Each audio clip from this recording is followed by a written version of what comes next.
विशाल सुबह के सूरज के नीचे एक गांव का खेत जागता है, चहचहाते पक्षियों और सरसराहट वाली फसलों की आवाजों से जीवंत। मां के माथे पर पसीना चमकता है क्योंकि वह खेत में अथक परिश्रम करती है। उसकी हरकतें वर्षों के श्रम से तेज होती हैं। पास में सन अपनी साफ सुथरी स्कूल वर्दी में तैयार खड़ा है, जो मिट्टी के वातावरण के विपरीत है। अच्छे से पढ़ाई करना बेटे, मां कहती हैं।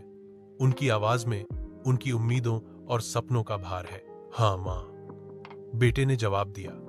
एक मौन वादा हवा में लटका हुआ था, क्योंकि संतोष की एक झलक मां के चेहरे पर छा गई। एक व्यस्त शहर के कार्यालय के अंदर एक बेटा अपने काम में डूबा हुआ है। उसके सूट की तीखी रेखाएं उसके केंद्रित व्यवहार को दर्शाती हैं। कार्यालय गतिविधि से गुलजार है, फोन बज रहे हैं और कीबोर्ड क्लिक कर रहे हैं, फिर भी वह अराजकता के बीच केंद्रित रहता है।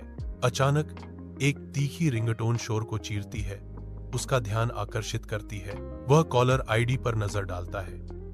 उसके चेहरे पर चिंता की एक झलक आती है, क्योंकि वह नंबर को पहचानता है। एक आह के साथ वह जवाब देता है। उसका लहजा कर्तव्य और त्याग का मिश्रण है। यह मां का फोन है। मैं बाद में बात करूंगा। धुंधले गांव के घर में छायाएं मिट्टी की दीवारों पर नाचती हैं, जो बीमारी और दुहक की भारी गंध को दर्शाती हैं। मां बिस्तर पर कमजोर पड़ी हैं।